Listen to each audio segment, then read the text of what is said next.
Well, good morning, everybody, and welcome to the Saints Insider Podcast live from Radio Row here at Super Bowl 59. I'm Zach Ewing, the deputy editor in charge of the Saints and the NFL at the Times-Picayune and NOLA.com. And we have a full week of shows lined up for you, going live every morning this week from we're going to say approximately 9 a.m. to noon each day. We may shift that depending on when guests are available for us. It is Monday here. It is probably going to be the slowest day of the week. And so didn't come live until 10 a.m. this morning, and we'll be live until about 12 or until things really start to slow down. For those who don't know, Radio Row, very busy place, over 150 booths here in this huge space at the New Orleans Convention Center. And you've got your big booths on the outside. That's your ESPN, your CBS, your Fox, your Sirius XM radio, all of those big guys who cover the NFL on a regular basis. And then inside, you've got over 100 of these tables like we have for the little guys, for us, for radio stations across the country, from Philadelphia, from Kansas City, and from all over the place. I saw some from my hometown of Albuquerque on here. So all over the country, radio stations here at Radio Row. And it just kicks off a big week. So we're going to have Matthew Paris and Rod Walker from the Times-Picayune Saints coverage team join us today to talk about a few things Super Bowl related, New Orleans Saints related. Of course, the Saints still the only NFL team searching for a head coach at this point. And most of the rumors, most of the, I guess, logical conclusions point toward them waiting on Philadelphia Eagles offensive coordinator Kellen Moore, who is, of course, coaching in the Super Bowl and thus cannot be announced as a new coach until after the Super Bowl is over. And so that's logically what the Saints are waiting on at this point. They can't come to an agreement with him, can't negotiate with him, can't interview him, anything like that this entire week. So we're following that story. Of course, we're following the Super Bowl. Kansas City Chiefs going for a three-peat here in New Orleans. Philadelphia Eagles looking for redemption from their loss to the Chiefs out in Phoenix 2 years ago at Super Bowl 57. And we will have hours upon hours of coverage for you every day this week. It starts with our Radio Row live show in the mornings from, like I said, about 9 to 12. But, kind of keep it locked to our YouTube channel, our Saints on NOLA.com YouTube channel, or you can just watch it from the NOLA.com homepage. For notifications when we go live. Subscribe to that channel, sign up for notifications, all that sort of stuff. Or you can always watch it on replay, of course. And then we're going to have live coverage of opening night, which used to be called Media Days, but now it's at night. NFL calls it opening night. That is tonight at the Caesars Superdome. Eagles and Chiefs players and coaches will all be available. The event is open to the public. It's live on NFL Network. Just a giant Super Bowl circus, where there will be media from all over the world, sports media, non-sports media, all of that sort of stuff, asking Chiefs and Eagles players and coaches anything under the sun. I think there was a guy there last year asking boxers or briefs. So it's and in New Orleans, it is only surely to get crazier. So that will be tonight. Then as we move on this week, we'll have more guests, as I said, later in the week. Thursday night, you have the NFL Honors, where the NFL will name its MVP, its most valuable player for the 2024 season. Also, the new class of 2025 at the Pro Football Hall of Fame will be named that night. Offensive Player of the Year, Defensive Player of the Year, Rookies of the Year, Coach of the Year, all of that good stuff gets named that night. That's at the Sanger Theater here in New Orleans. And then Saturday morning, we've got the Super Bowl Parade, which we will also be live streaming here on NOLA.com, a Mardi Gras-style parade. I believe they have floats for all 32 teams. Going to be an awesome event. First time they've done anything like that. So we'll have that Saturday morning. And then, of course, Sunday, you have the Super Bowl itself at 5:30. So we are here all week. We're live, and we are brought to you by Ochsner Health. They are the official medical provider of the New Orleans Super Bowl host committee. And we're going to take our first break. And we do have our first guest here, and that is Jim Derry, who's the host of the Datitude podcast. They're also going live here from Radio Row after us each day. So we'll take a quick break and be back with Jim right after this. In this series, we're going to show you how the Super Bowl comes to life. This time we're talking Super Bowl week events with Nikki Yule, Director of Events for the NFL. There are a lot of opportunities to join in on the festivities for locals and visitors alike. From opening night to game day, Nikki is sharing how she and her team will make the game week experience unique to New Orleans. Check it out.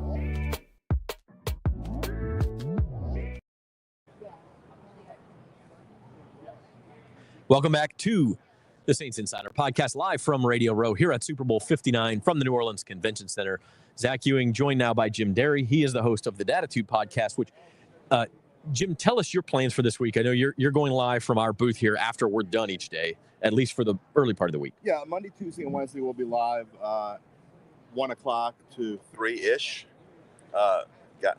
This is all very play it by ear. As we go with times, we're waiting for guests and right. those sort of things. So I don't have any specified. Times, I know that I got a couple guests lined up for Wednesday. Still working on times for that, but we will be live here Monday, Tuesday, and Wednesday from 1 o'clock till 3-ish. Maybe a little before, maybe a little after, depending on what's going on. So we'll play, again, playing it by ear, seeing if we have guests. Monday we usually go it alone anyway. So today we'll be talking about everything. Today we'll be talking about the Super Bowl. We'll be talking about the Saints coaching search. We may talk a little bit about Luka Doncic. We're going to talk about a little bit about a lot of things today. But for most of the week, we're going to be centered on Super Bowl talk. But we will talk a little bit about some other stuff, Dave. And it only took maybe the most shocking trade in professional sports history for me to talk about the NBA to get a headline this week. And it happens to be when we're coming on Radio Row. I certainly didn't plan on talking about the NBA, but I think, again, Monday is a day where we let the audience talk to us, and usually on Mondays the audience is our guest. And so anyone out there watching, if they want to come on and type in their comments, questions, we'll be answering them on today's show later on. And who knows, maybe we'll have a guest. Maybe Zach will return the favor and come on our show. Maybe I will. Maybe I'll hang around. Jim, the Super Bowl itself, I know a lot of people aren't excited about the matchup. It's a rematch of 2 years ago, which kind of takes away some of the luster of, you like to have new blood in here. Everybody who's wanted the Lions or the Bills or both of them to be here. But these are two really good teams, and it should be a really good game. I know I'm in the minority, but I'm excited. I'm glad Kansas City's here, and I'm glad Philadelphia's here, because I thought going into the playoffs, I thought those were the two best teams. And now a lot of people said Detroit was, but I mean, you know how I feel about Detroit. To me, they were a train wreck waiting to happen, and they happened. I didn't expect it to happen in their first playoff game, but it did. So, look, I want the two best teams here again. In my opinion, it's Kansas City, it's Philadelphia, and I think we're going to see a heck of a game. I think it's going to be very similar to the last time they played 2 years ago. So I'm looking forward to it. Mahomes against Hurts, or Mahomes against Barkley, however you want to look at it. So I'm excited about it. Yeah, we'll have to wait till maybe later in the week to do our predictions, our official picks. Yeah. But the week really opens up. There's a press conference today. Roger Goodell speaks, and then we have opening night tonight at the Superdome, which, as I was just explaining before the break, is like a giant NFL circus. I can't say I'm specifically looking forward to any one thing there, but I'm curious to see what will happen in New Orleans. First Super Bowl here in 12 years. It's so much bigger than it was even 12 years ago. And things could get pretty crazy tonight. Yeah, my first media day was, and my only other media day actually was, 24 years ago, however long it was ago when Tom Brady had his first one. That was here. And I can't imagine the differences from then to now, because, we're talking about almost a quarter century ago, maybe a quarter. I mean, I can't figure it out how long it was ago. Well, and to your point, like, 23 that was right after 9/11. That was the Super Bowl that had to be rescheduled a week. Correct.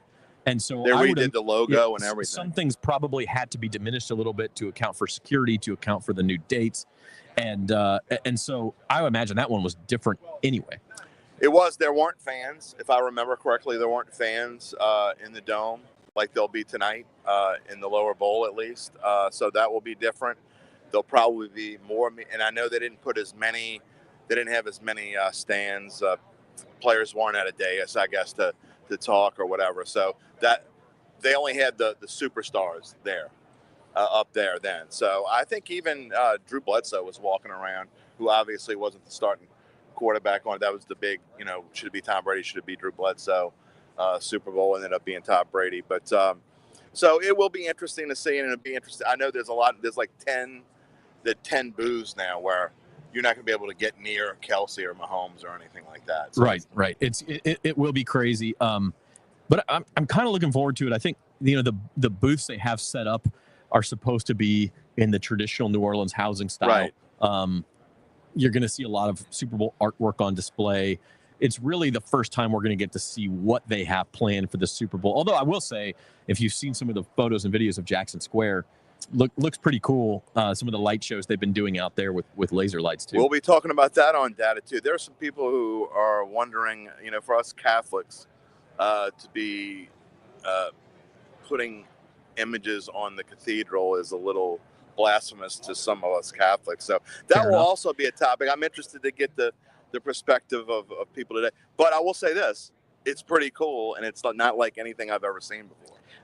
Since you brought it up, and you drove down from the North Shore today, so I don't know if you've seen the headlines, but this Catholic Church story has resurfaced. I have seen. I saw an alert. I didn't read the story, but I saw an alert when I was driving. And I don't want to act like we're shirking this story or our duties to talk about this story or anything like that.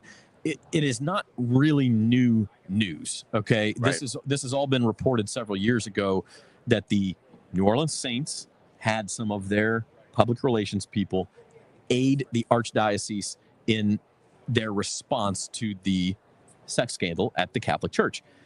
The news that came out today is that the lawyer for some of the victims has released the actual emails that they obtained in a subpoena from the Saints to the archdiocese, thereby sort of proving what was reported several years ago, even though the Saints have kind of denied the whole time that they were involved. They were actually as involved as was reported 5 years ago. So it's not new news. I don't think it's a good look for the Saints.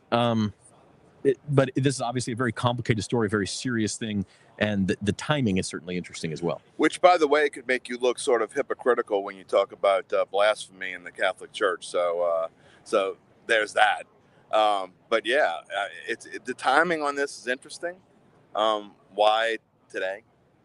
I mean, I think a lot of eyeballs. That's why. Yeah, today, right. Man. Exactly. So look, it's a stain on the New Orleans archdiocese for sure, and to some extent, a stain on the Saints. We're going to find out more as we go along, and this will probably come up today as well, and I'll have time to read more about it in between shows here. But it's not a good look, but I do find the timing interesting. Yeah, the entire. Well, it's a tragedy, right? That 100%.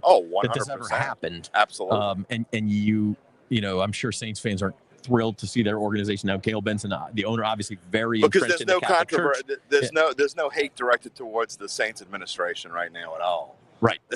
It's not good timing for them either. And we had a little dysfunctional. A couple of interviews lined up today with Saints players, and they suddenly were canceled. So they're kind of circling the wagons as well. We don't know for sure. That's why they canceled them, but I'm just putting two and two together here. It's interesting timing, as you say. But our focus, for the most part, is going to be on the NFL, on the Super Bowl, and on the Saints coaching search. As well. To that end, I opened this show talking about the Saints coaching search. They are the last NFL team without a head coach, have been now for a full week. And obviously, logically, that points to them waiting for someone who's coaching in the Super Bowl, right, which would be Eagles offensive coordinator Kellen Moore. Yeah, I think it's almost a done deal. I mean, we see these little trickling reports of people, I don't say completely making up stuff because I don't want to accuse anyone of just completely making up stuff, but there are rumors circulating, none substantiated, that Kellen Moore was having second thoughts. And I think if he was having second thoughts, I think we would know for sure by now, because I think the Saints would make sure that their other candidates don't, completely dismiss them, which I think they're starting to. Rizzy's already being leaked to going to Denver. Anthony Weaver is going to go back to where he came from, Kafka as well.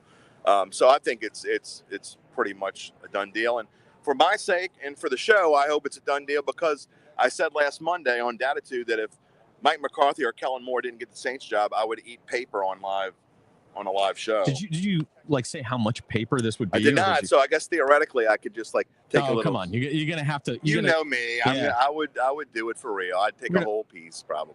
Can we put like a chunk of ice cream in between two slices of paper and make a sandwich? I'm on a diet, so maybe we just sprinkle some Tonys on it, something like that. We'll see how it works. We gotta put some water in it, mush it up a little bit. What they have to do is, if they're allowed to dunk their hot dog buns in the milk before they eat it at the hot dog contest, then I should be able to dunk my paper if it's so be it. Before this Saints coaching search is over, we may be having paper eating contests. And it would be karma because I'm usually the one who is the negative Nelly when it comes to Saints stuff. They call me Derry Downer for a reason. And you texted me the other day. You're like being really oddly positive about this. And I'm positive because I think that the overall arching story has been distorted somewhat. My thing is, I think that, of course, they wanted Aaron Glenn. There's no question that Aaron Glenn was choice one. 1A, 1B, whatever you want to call it. He was all of those things. They put all their eggs in Aaron Glenn's basket, which is probably a mistake. But Aaron Glenn chose the Jets. It's not odd that he chose the Jets. I mean, he played there a majority of his career. He coached there for a small bit of time. And then after that, they either played a game of chicken with Mike McCarthy and lost, or they really wanted Kellen Moore. That after that, that's where they started focusing. And Mike McCarthy says, I'm just going to pull out. Joe Brady, I'm just going to pull out. Cliff Kingsbury, I'm just going to pull out. And that's why it looks odd. So I don't think it's nearly as bad as many fans think it is. I don't think it's good. It's not good. The optics are terrible no matter what really happens. Yeah, there's no question about that. There's no doubt. And I think the answer, it may be a little more of a gray area than what you're saying is like whether they were playing a game of chicken with Mike McCarthy or waiting on Kellen Moore or what. It may have been somewhere in between where there were negotiations where Mike McCarthy said, I will be interested for this amount of money, for this amount of years, and if I can have this sort of control over player personnel, say.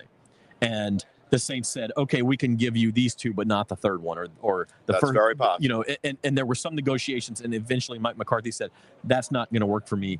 I'm out. Now, the Saints are not allowed to come to any sort of an agreement with Kellen Moore until after the Super Bowl. Whether they have had some sort of wink, like, hey, we'll talk after, the day after the Super Bowl, stay in town and things look good, Kellen, or what, whatever.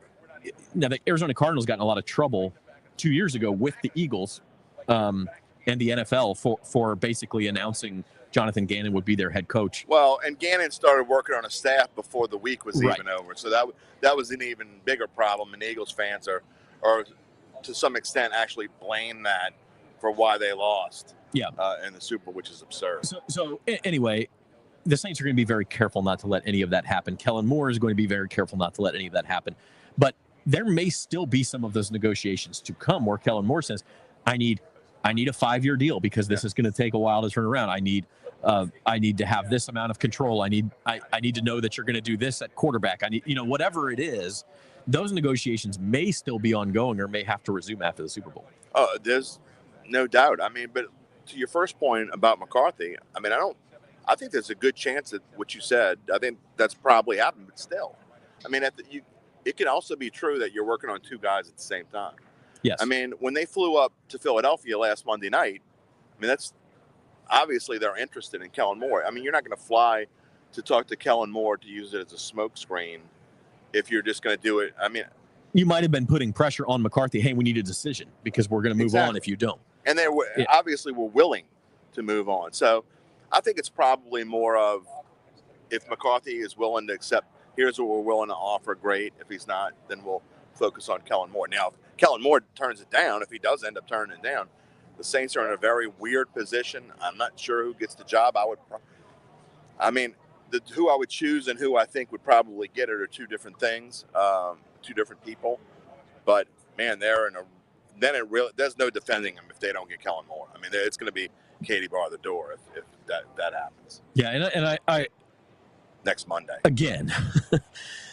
We won't be talking about the Super Bowl. We're talking about the Saints. There is no doubt that this has not gone exactly according to the Saints' plan. I think that's fair to say. No. If Kellen Moore gets back on the plane with the Eagles after the game's over, win or lose, then So I know I'm going to be saying next Monday morning if he gets back on the plane. And I'm sure there will be people watching to see if he gets back on that plane.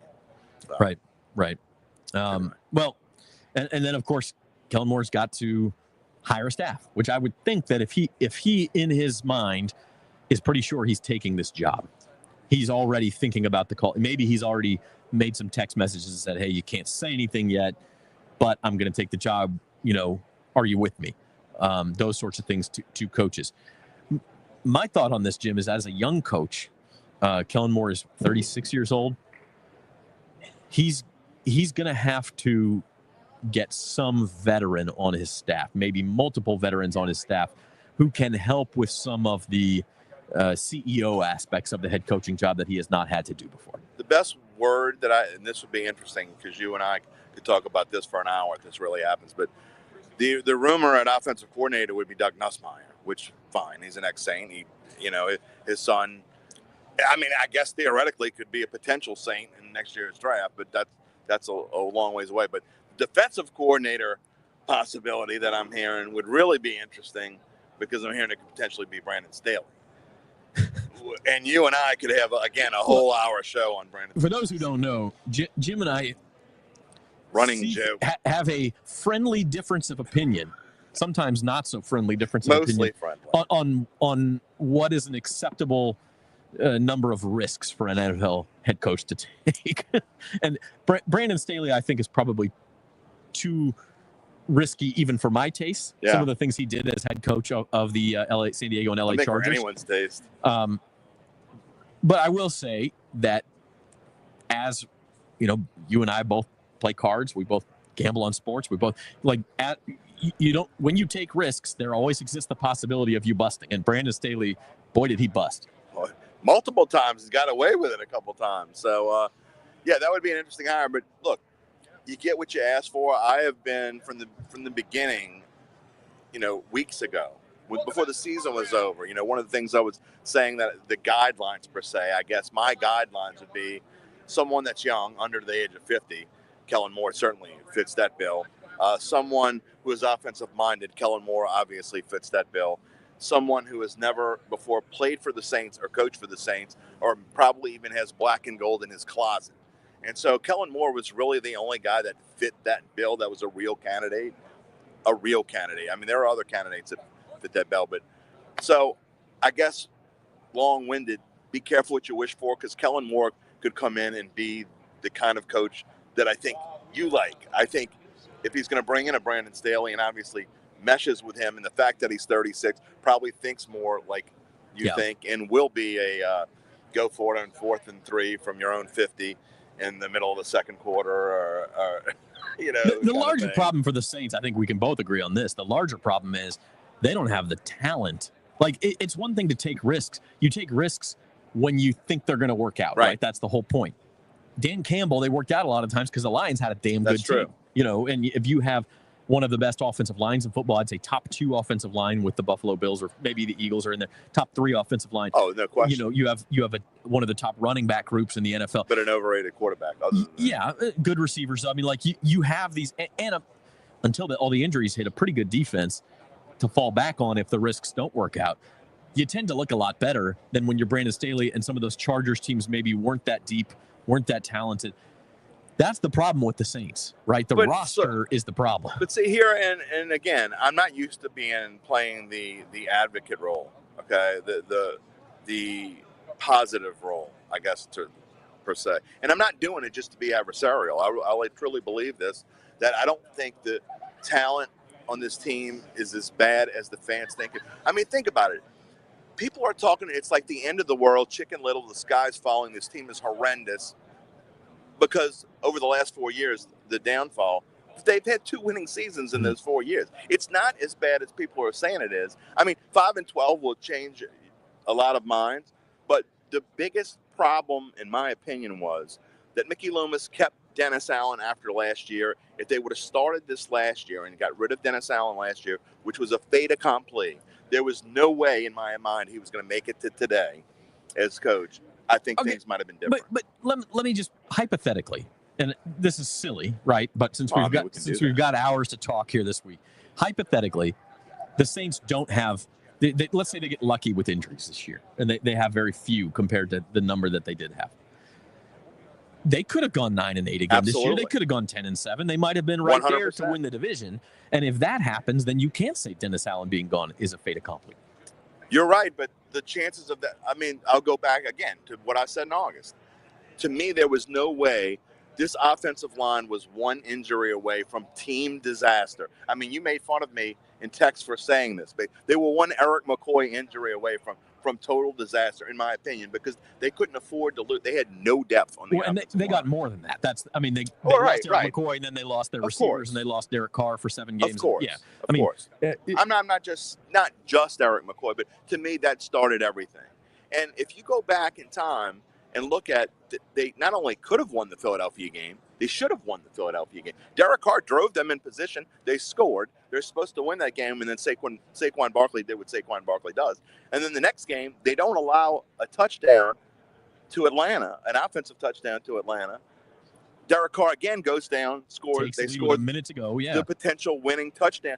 If you think about what is different if they win, Derek Carr gets hurt the next week, and here we are. I don't think all that much would have changed in the grand scheme of things, but theoretically, the Saints not only could have been 4-0, and I don't want to be Jim Morris, say coulda, woulda, should have been 4-0. Yeah, so, I mean, what changes if that happens? And are we sitting here talking about anything different? And Mickey didn't want to fire Dennis Allen in the middle of the season in the first place. Well, and that's why you kind of understand where Mickey Loomis is coming from when he sits here at his end of season press conferences and says, we're not that far away.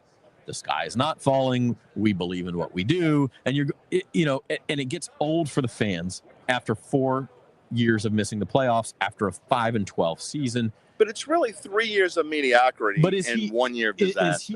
Maybe Mickey's not that far off there. Now, you say, oh, well, we didn't have these injuries. I mean, everybody in the NFL deals with injuries. The Philadelphia Eagles had their third-string center playing in the NFC Championship a couple weeks ago. The Kansas City Chiefs, Rashee Rice missed the whole season just about. They had some offensive line injuries. They had an injury at cornerback that was significant for them as well. Some teams can overcome that. So I'm not trying to exonerate Mickey Loomis. No. But I also think if you can nail this hire, and I have serious questions as to whether they have done that or will do that, it's not like 3-14 is automatically going to happen next year. No, and you know what's going to be the hardest? I mean, the Saints may end up being, if they get Kellen Moore, even if they have a good draft, they may be the toughest team to predict a record for next year in the NFL. Because seriously, they could go 4-13 next year. Uh-huh. They could go 11-6 next year. I mean, the schedule's not good. I mean, if they hit on just about everything, they'd have to ace the tests of the offseason. But yeah, the schedule sets up to where you could be decent. Third year in a row, they have a quote-unquote easy schedule. There's no such thing as an easy schedule in the NFL. It's not historically easy like it was in 2023, and it's probably on par with what it was in 2024, somewhere around there. It's going to be like 28th. I haven't looked to see, but I'm guessing it's going to be. We'll have to see how it lines up week to week. But what we're talking about, I mean, Saints fans want to be here. They want to be contending for Super Bowls, and they're not close to that. But the thing is, you've got to be able to get yourself in competitive mode. You got a little Super Bowl football here. Super Bowl football. Yeah, we're not close to being able to hold it. Derek Carr's not going to be holding this next year, I don't think. But he'll be the backup for the Philadelphia Eagles, maybe, and not next year. I don't know. Next year is going to be the starting quarterback for the New Orleans Saints, whether they like it or not. I mean, but one thing I will say against Mickey, and people hate when you defend Mickey Loomis about anything around here. One thing I will say that's negative is, besides the fact that if he would have fired Dennis Allen at the end of last year, we might have been in a different boat. You cannot we talk about what they need in the offseason, what they need in the draft. There's no question. I think you and I both think maybe you think defensive lines first, and I think offensive lines first. But I don't think there's any question. You got to get in the help in the trenches. Yeah. And the fact that we've gotten to this point and it's so bad and there is no depth, it is the administration's fault.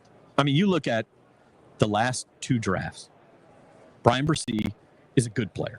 Right. He's not a great player. He's a good player. He maybe could become a great player. I thought he improved. He's got to improve his run defense more, but he led the team in sacks from defensive tackle. I mean, that is an accomplishment. Good player.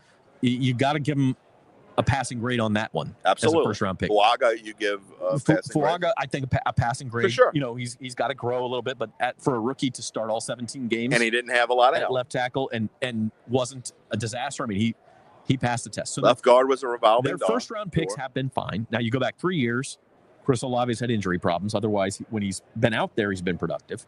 And then Trevor Penning, obviously, is a fail. Big time. The question, the problem more is as you go further on in those drafts, one thing the Saints were so good at for years is nailing those 3rd and 4th and 5th round picks. I haven't seen that. Their 2nd round picks, Isaiah Foskey, can't even get on the field. You want to rerun the tape from when they made that pick? Yeah, from my live show? Yeah, Isaiah Foskey has really been a disastrous pick. Kool-Aid McKinstry, probably an incomplete at this point. You know, he got kind of thrown out there in a bad situation. Yeah, I was at a the little end of the year. disappointed by Kool-Aid. He wasn't. I don't think you can say he's a hit. I don't think you can say he's a miss yet either. But then you kind of look further down, and that's where you build your team depth, especially for a team like the Saints where the salary cap is such an issue. You build your team depth with those 4th and 5th and 6th round picks. You have to hit on some of them. And when they've had to go down and have some of these lower round draft picks, especially on the offensive line, step in, it has not worked. Here, and I don't want to take anyone off out there when I'm going to say what I'm about to say. But when you go and waste draft picks in the 5th round and 6th round on above means, and a Spencer Rattler, which is a waste of a draft pick, when you obviously need help in the trenches, he's not going to be your quarterback. Let's be real. He wasn't going to be your quarterback before. He's not going to be your quarterback going forward. Yeah. To me, and I'm just using those two as an example, that you can go and, yeah, sure, that's great. Bub Means could be a fine player, could be a number 3 receiver one day in the league. But to me, you need to fill in with as much possibility of depth along both sides of the line as possible. And they just haven't done that. No, and I mean, like I just searched this as we're sitting here. Brandon Coleman, the Commanders' 3rd round pick last year, started basically every game for them at left tackle. Yeah. 3rd round pick, number 60, early 3rd round, number 67 overall. But that's the type of pick the Saints have not hit on the last 3-4 years. It's absolutely right, and they have to find a way to hit on those going forward. You can't just go, okay, we got this pick, and we want to take the shiny player in the window. He's the one. This is the guy who gets the most pub going forward. Stop reading PFF and who's best on Mel Kiper's draft. I mean, I know they're not really doing that. I'm exaggerating, but and those guys aren't wrong all the time either. But the Saints need to. The Saints need to. They're at a point. Here's the problem I have. They need to realize you can't just draft best player available. You need to draft what you need. Best player available are for teams that are good. Yeah. Saints are at best average. Well, they need good players. They do need good players. I mean, I would they do, but you need to pick best player good available. Offensive line and good defensive line. I mean, their defensive ends, their pass rush, like Chase Young was one of the top 10 edge rushers in the NFL in pressures. He did not turn those into sacks, which is a problem. I don't think Chase Young's going to be back. So if you take him out of the equation, who is the best pass rusher now Brian Bresee is the best pass rusher on this team. Who's the best pass rushing defensive end on this team? I guess it's Carl Granderson. And he's fine. But if he's your only one, if he's your best, he'd be a great second or third best pass rusher. Yeah. If you had him as your second best pass rusher, you might have a pretty good situation. When he's your ace and you have who's the second best? I don't know, but you talk about Chase Young, $13 million for Chase Young. And look, I'm glad they signed him. I thought it was a good signing at the time. It didn't work out. But I remember us sitting in the press box for the Rams game, which I don't know why I remember this, but it was December 1st. And we were sitting there before the game, and I looked at you, and I saw him working out, and I'm like, when's the last time we even talked about Chase Young? And it had been quite a while. Yeah. And he happened to have a pretty good December, which is why I think his numbers end up being where they were. For some reason in December, he showed up. Maybe, okay, I'm going to try to earn some money for next year. But he was basically, he had disappeared. He had a good start to the season and a good end of the season. Correct. Yeah, kind of.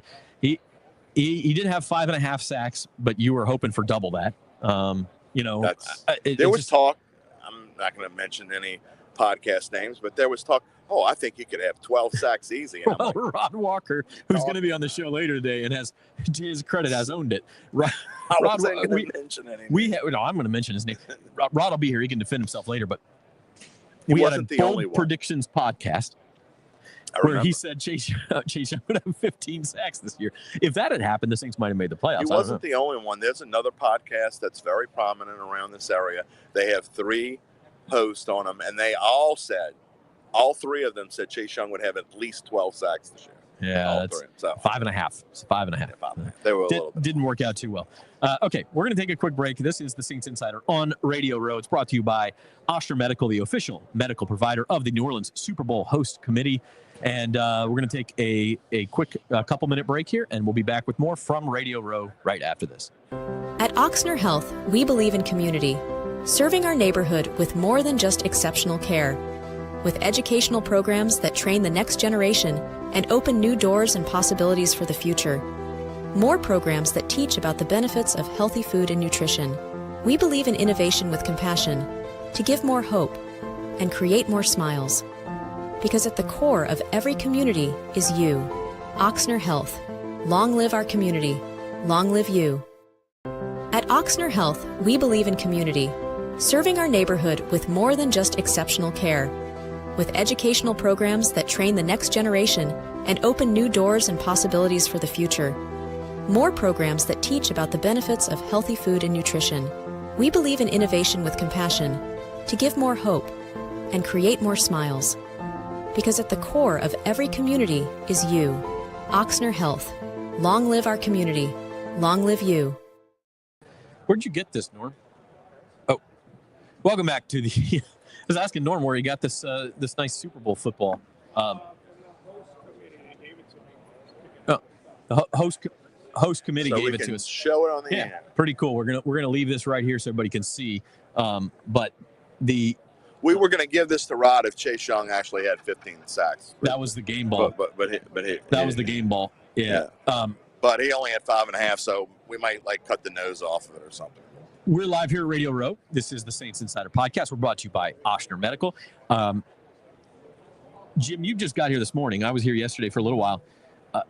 This is an impressive setup. And I was talking to a couple guys from the Philadelphia Media Corps who cover the Eagles, one of the TV stations, Philadelphia, in the elevator this morning. And they were saying, okay, so the Eagles have been in the Super Bowl. They were in Super Bowl 52 in Minneapolis, in which the Eagles beat the Patriots.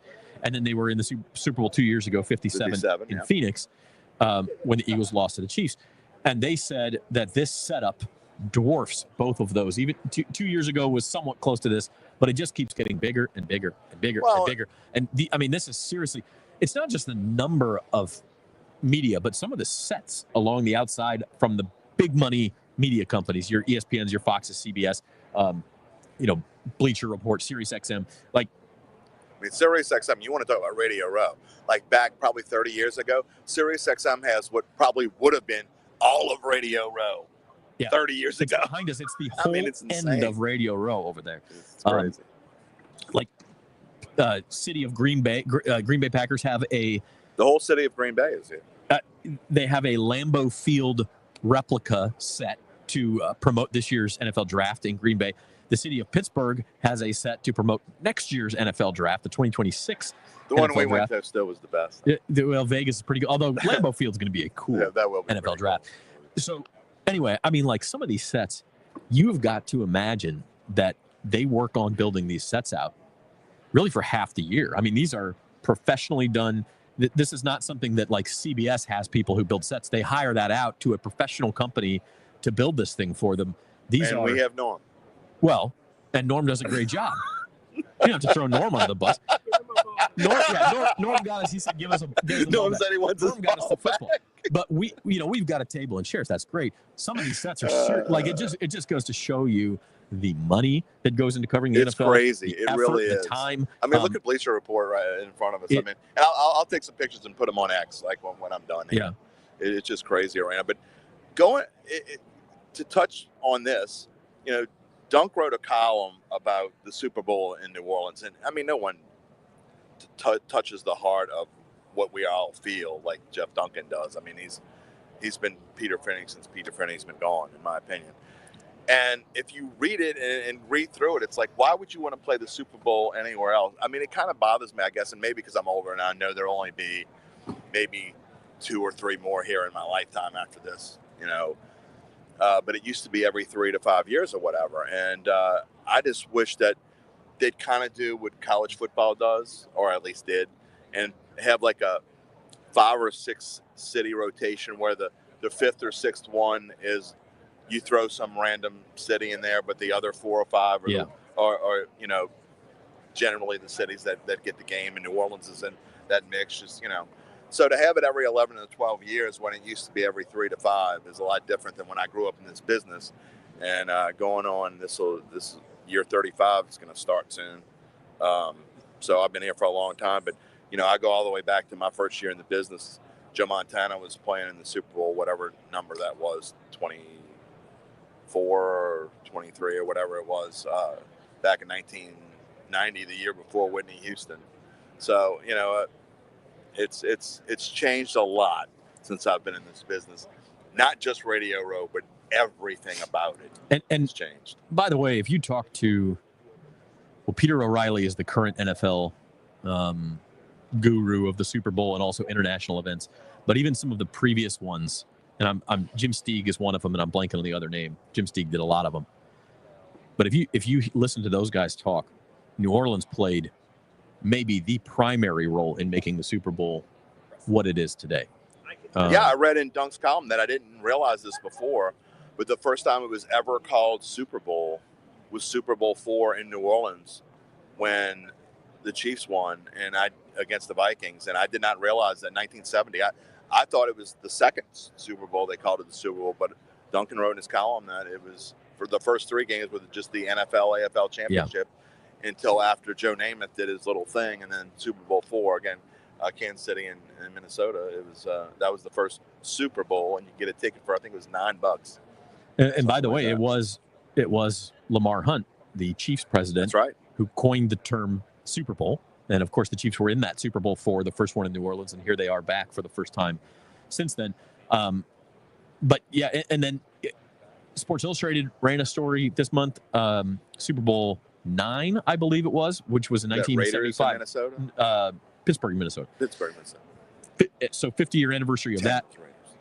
And that was really the way that they framed it was when the Super Bowl kind of went into its modern era. Yeah. It became a big deal. It became, you know, you started to have a lot of press. You started to have parties around the Super Bowl. And it really just kind of launched it into the modern. That was also, by the way, the last professional football game ever played at Old Tulane Stadium at the Super Bowl. And y'all are way too young to remember this, but I also remember back then they would start at like a regular football time. I think the Super Bowl was played at like 1 in the afternoon, or something like that. So it did not go into the night. I know that for sure. And traffic was not like it was around here trying to get here this morning from the North Shore. It was crazy. So a lot of things were different back 45, 50 years ago. Yeah, no doubt about it. And they just 55. Continue to get bigger and bigger. Like I said, I talked to some people who have covered Super Bowls recently who said this is still nothing like they've ever seen. So pretty cool setup, and we will continue to cover it all week long. Jim, let's dig into the Super Bowl just a little bit. I think, you know, we can talk about this all week. It'll be probably repeated, but to me, obviously the biggest difference between this matchup and the one we had 2 years ago is number 26 for Philadelphia, no Saquon Barkley. There's no doubt about that, but also, though, that's the positive end. There's no Jason Kelsey.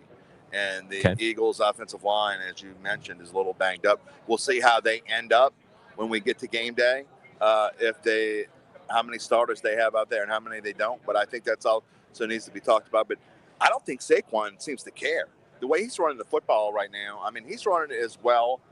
And I'm going to include Derrick Henry in this. He's running it as well as the last 10 or 12 weeks as I've seen any running back run the football maybe over the last decade or so. And it's ridiculously impressive. If I would have had a vote, which I don't, I would have voted for Saquon as the league MVP. Oh, running back can't be the MVP. That's ridiculous. Look at win shares. Look at all look at analytics, Jim. Come on. Quarterbacks are much more important players. No one can convince me that Saquon Barkley wasn't more important to his team than, and this includes Lamar Jackson.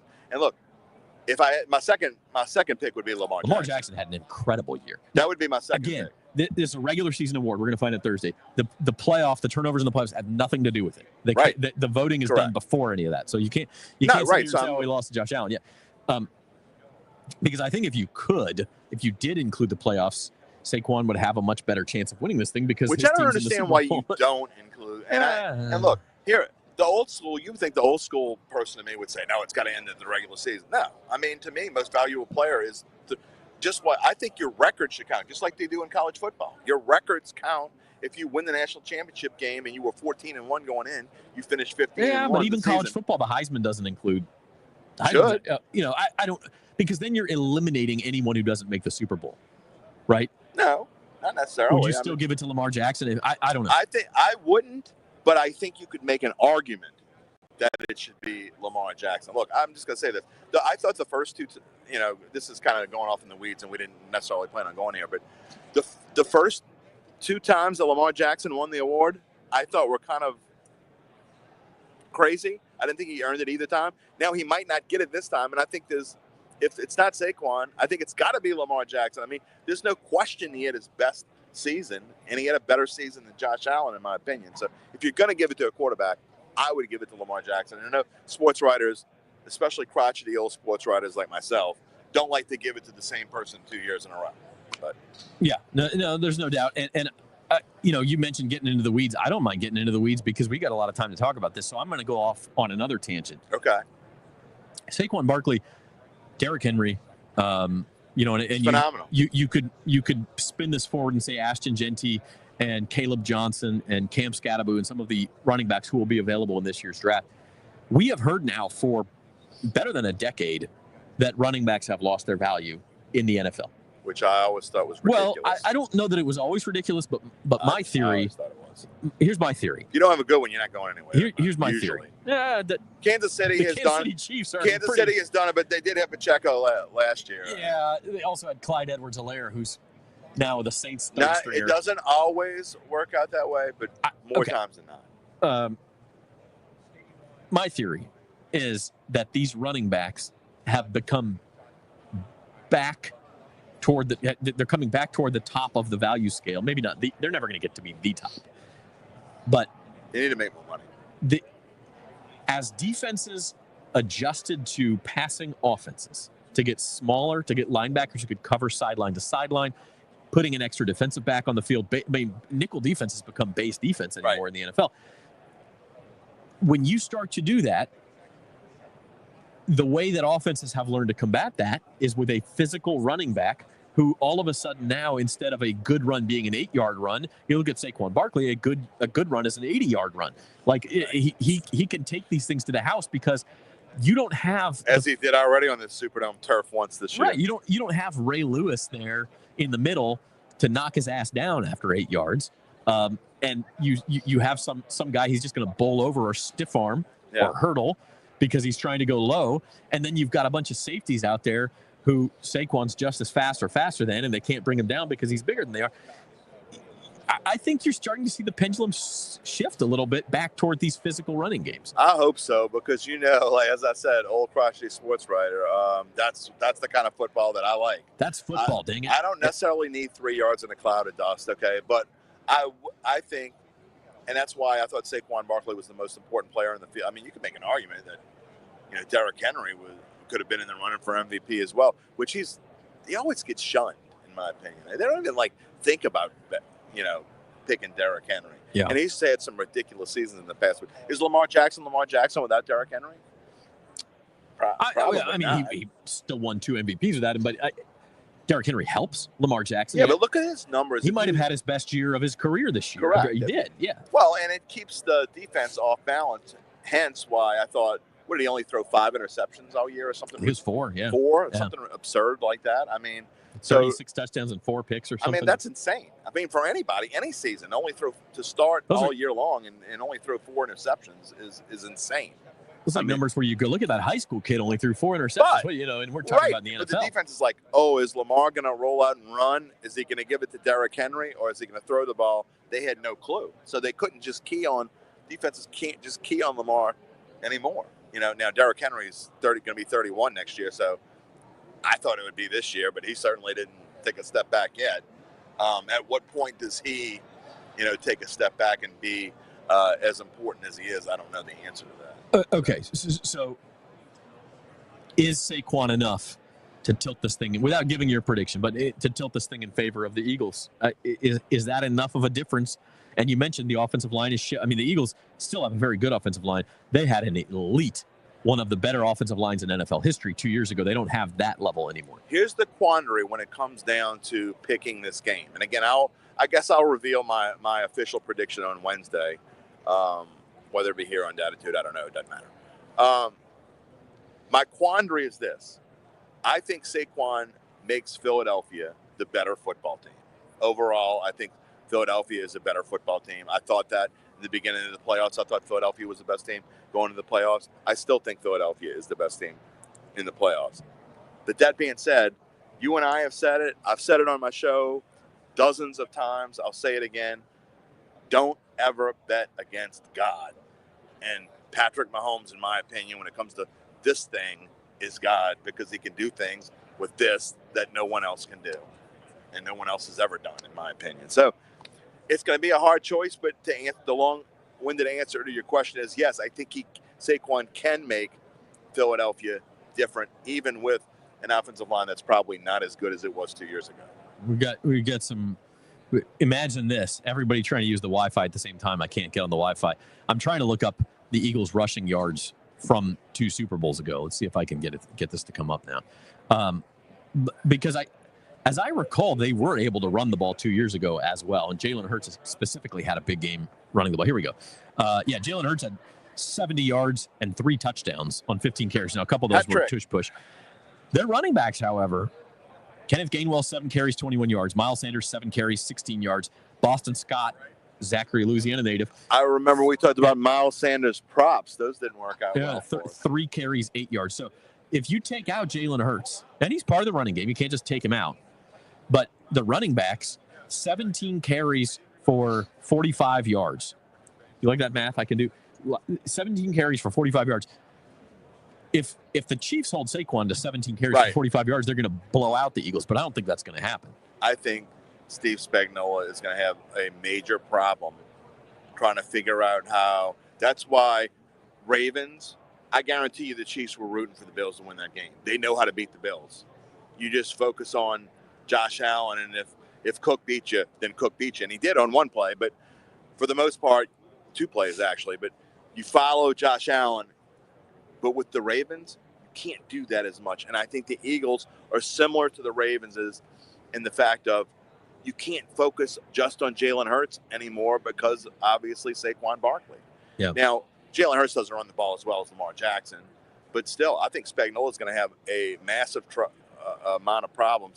He likes to blitz, and we saw it in the AFC Championship game, and it's a lot harder to blitz the Eagles because if you blitz and you try to come up there and Saquon's around the edge, like you talked about. You're talking about 60, 80 yards. We ain't talking about 3, 4, 5 yards. Right. So, right. Yeah. Okay. So Super Bowl 57, the Eagles ran for 115 yards on the Chiefs. True or false? They have to run for more than that to win this game on Sunday. Oh, I think that's unquestionably true. Okay. I think if they don't rush for 115 yards, they're not going to win this football game. True or false? They will run for more than 115 yards. Oh, I think true. And I don't think that necessarily guarantees that they're going to win. Right. But I think that they will. I mean, look, what's the over-under on Saquon alone? I don't know what it is right now, but I'm guessing. It's like right at 115. Okay, so, I mean, we know Hurts is going to rush for minimum 20, 30, 40 yards. Right. I mean, Gainwell's going to rush for 15 or 20. So, I mean, honestly, and I don't want to step on your foot here, but I think that the Eagles need to get to about, I'm going to say to win the football game, I think they need to get to like 160. I think the other thing is that 3.6 yards per carry, that number's got to go up. Yeah, I mean, they got to be. Yeah, like you can't. Easily.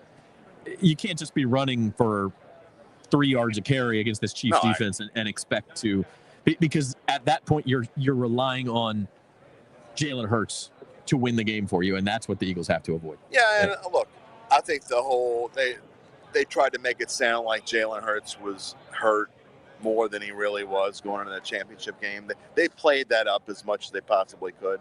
I think now with 2 weeks off, I think he's going to be completely, in my opinion, probably be as close to fine as possible. So I think when we start talking about prop bets, in which we will later in the week, I mean, I'd look at Jalen Hurts' over under rushing total. I'd be looking to bet that over. Interesting. But I think that the Eagles, I mean, you want to talk about numbers, 115, absolutely they need to be over that. I really think they need to be around the 160 mark. Looking at Jason Kelsey's on the team. That guy is he's more visible now than he was when he played in the NFL. Like, it's crazy. Although what they're doing is they're showing NFL Network showing Super Bowl media night from 2 years ago. Oh, 2 years ago. Oh, yeah, okay. That's what they're doing. So. Oh yeah, 2023. Anyway, we do have a rematch. It is interesting, and I think Saquon could really make a difference in this one. But there's some other differences too, which we can talk about. I think the Chiefs' defense is better than it was 2 years ago as well. So. No, Matt's here. We can talk about it on my show later if you want. Yeah. All right. Let's take a break. We are live from Radio Row. This is the Saints Insider Podcast, and we're brought to you by Ochsner Health this week, and we will be back right after this. At Ochsner, we know healing is a team sport. That's why we've partnered with world-renowned orthopedic surgeon Dr. James Andrews to create the Ochsner Andrews Orthopedics and Sports Medicine Institute. Whether you're a professional athlete or a weekend warrior, our team of specialists are dedicated to getting you back in the game. So whatever your reasons are for reaching your personal best, we've only got one: you. Ochsner Andrews Institute. Long live you. In this series, we're going to show you how the Super Bowl comes to life. This time we're talking Super Bowl week events with Nikki Yule, Director of Events for the NFL. There are a lot of opportunities to join in on the festivities for locals and visitors alike. From opening night to game day, Nikki is sharing how she and her team will make the game week experience unique to New Orleans. Check it out.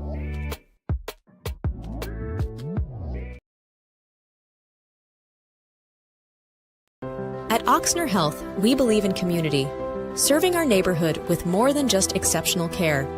With educational programs that train the next generation and open new doors and possibilities for the future. More programs that teach about the benefits of healthy food and nutrition. We believe in innovation with compassion to give more hope and create more smiles. Because at the core of every community is you. Ochsner Health. Long live our community. Long live you. In this series, we're going to show you how the Super Bowl comes to life. This time, we're talking about NFL Source, a program that gives local underrepresented businesses the opportunity to gain exposure to event-based procurement knowledge, network with potential clientele, and compete for contracts related to Super Bowl 59. First, we'll talk to Maisha Boyce, lead for NFL Source, about the local economic impact of the program. Next, we'll talk to Chinsi Mouton, Director of Community Engagement at the Greater New Orleans Sports Foundation and the Super Bowl 59 Host Committee, about how they work to form and foster these partnerships. Finally, we'll talk to Nicole Hutchison, owner of Mosswood Events, about her experience being a part of NFL Source. Let's get started. Hey y'all, I'm Robin Barnes, the New Orleans Songbird, and we are here for the making of Super Bowl 59 at the beautiful Superdome. This will be the 11th Super Bowl in New Orleans. New Orleans is known for its vibrant culture, rich history, and amazing music, if I do say so myself. In this series, we're going to show you how the Super Bowl comes to life. This time, we're talking about NFL Source, a program that gives local underrepresented businesses the opportunity to gain exposure to event-based procurement knowledge, network with potential clientele, and compete for contracts related to Super Bowl 59. First, we'll talk to Maisha Boyce, lead for NFL Source, about the local economic impact of the program. Next, we'll talk to Chinsi Mouton, Director of Community Engagement at the Greater New Orleans Sports Foundation and the Super Bowl 59 Host Committee, about how they work to form and foster these partnerships. Finally, we'll talk to Nicole Hutchison, owner of Mosswood Events, about her experience being a part of NFL Source. Let's get started. Back live on Radio Row with the Saints Insider Podcast. Live from the Super Bowl, we're brought to you by Ochsner Health, the official medical provider of the New Orleans Super Bowl Host Committee. And welcoming on Matthew Paris, Saints beat writer for the Times-Picayune, NOLA.com. And this week, you are the Philadelphia Eagles beat writer for the New Orleans Times-Picayune and NOLA.com. Following the Eagles, Super Bowl week, still on with Jim Derry as well. What's, I guess you just walked in this morning. What's your impression of Radio Row? Jim and I were talking a very impressive space here. Yeah, it's quite large. It's impressive. We're by the big wigs. It's cool. Yeah, it's we were SiriusXM has probably got a set the size of the entirety of Radio Row from like 10 years ago. Yeah. And now that's like 20% of this space, not even. So yeah, over 150 tables set up in the middle. We're at one of them. Going to be with you all week. Matt, as you prepare to cover the Eagles this week, what storylines are you focused on? I know what one is Kellen Moore, so let's start there. How do you plan to kind of question him this week and kind of find out what's going on? Well, I think the first question has to be, do you want the job? Right. Other candidates have pulled out of the process, but expecting that he'll be like close, he won't expand much on that. I want to actually ask others why they think Kellen Moore will be a good head coach and kind of find out how he runs his offense. What type of coach is he? Is he that leader of men that you hear so often required for head coaches? And so I'm just kind of interested to see what people have to say about him, because I don't think he's going to say much about the topic. Right. I think he'll be very tight-lipped, Jim. I mean, like, it's an awkward position for him. There's no doubt about it. But that's kind of what if you want one of these big jobs, you want to win a Super Bowl, you kind of have to deal with that. Yeah, and it's like, y'all have written in your stories and like it's been spread all over social media, they're thinking about Gannon 2 years ago and they don't want that debacle again. So I think that he's truly probably told the Saints last week, look, wink, wink, we'll talk again next Monday. But I mean, there's no reason really you're hearing silence. Silence means something in this case for sure. And there's no reason not to just focus on the Super Bowl. You can worry about everything else later, and I think that's what's going on. Right, and everyone mentions Gannon, but Shane Steichen was hired that cycle too, and it's different because Gannon stayed in Arizona, but yeah, his unit did its job that Super Bowl, and then also Steichen turned out to be a fine head coach. I mean, they didn't make the playoffs the first year, but they were right in the running. Had a little bit of a setback this year, but I don't think that's disqualifying from the job. Everyone just looks at what happened to the Lions 2 weeks ago and said, "Oh, see that their coaches are distracted." Well, Eagles fans didn't have a problem with Steichen because they scored 35 points. Right. Had they not given up 38 points, they might not have had as much problem with Gannon. And so if the Eagles only score like 17 or 20 points, they're gonna blame him anyway. I mean, whether that's true or not. And there's plenty of examples of coordinators who took jobs and won Super Bowls. I mean, like. Go back to Bill Belichick is probably the most famous example. Like it's not disqualifying. It's funny you mentioned that. What a coincidence that the Eagles lost a coordinator to the team that played in the host city for the Super Bowl 2 years ago and now stand to do the same thing at the host city this year. Okay, Jim and I were talking before the break. Other Eagles storylines. Saquon Barkley in 1 year has become the face of this franchise. He has, and he's been the face of their offense. It's they are last in passing attempts this season, first in rushing. He's made a Jalen Hurts, because Hurts is already a mobile quarterback. You had to account for that, but when you add Saquon Barkley into that, I mean, just look at the game against the Saints earlier this season. They had pretty much contained Hurts, but it was Barkley that really did the damage to him.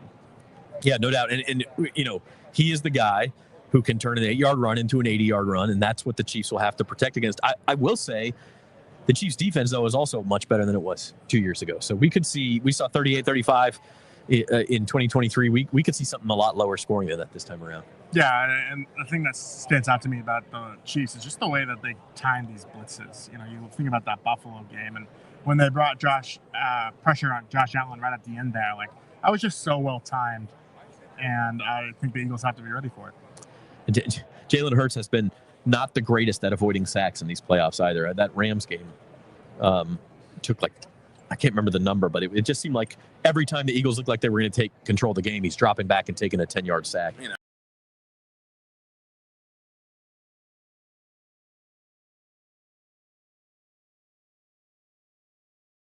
Respect to the game, and the total when it first came out, it popped out at 49.5, and it immediately dropped to 48.5.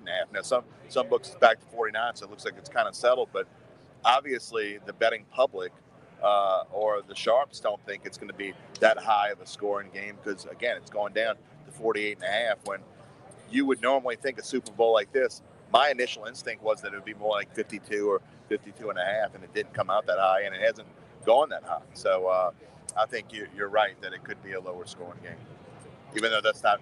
I don't want to give too much away, but my prediction that I sent to Rab last night suggests that it's going to be a higher scoring game. All right, okay. Matt, what else are you keeping your eye on with the Eagles this week, or just with the game in general? I'm really just fascinated by Zach Bond, and that's obviously a Saints-centric storyline, but I know everyone is focused on it, but it is remarkable that this guy wasn't playing for the Saints and now is a defensive player of the year candidate after 1 year, a finalist. Insane. Matthew, I have a question for you on that aspect. Let's go back in time to, let's say, I don't know, whenever, free agent period last year. Let's say the Saints had to, well, they did kind of have to make a decision on Pete Werner or Zach Bond. Let's say they had decided to keep Zach Bond and let Pete Werner go. Now, it's not apples to oranges, I get it. But let's just say that they let Werner go instead. What do you think the fan reaction would have been had they done that back then? Well, Werner still would have been under contract for this season. Right, so and that's why I know apples. Yeah, so, I mean, I don't know. Like, I think Pete Werner was coming off a down year anyways, but the thing with Zach Bond is he showed flashes last season, but he showed it as a pass rusher. Right. And what's surprising about his breakout is it's been as an off-ball linebacker. Yeah. So, I mean, as much as you want to hammer the Saints for saying, how did you not recognize the talent in the building?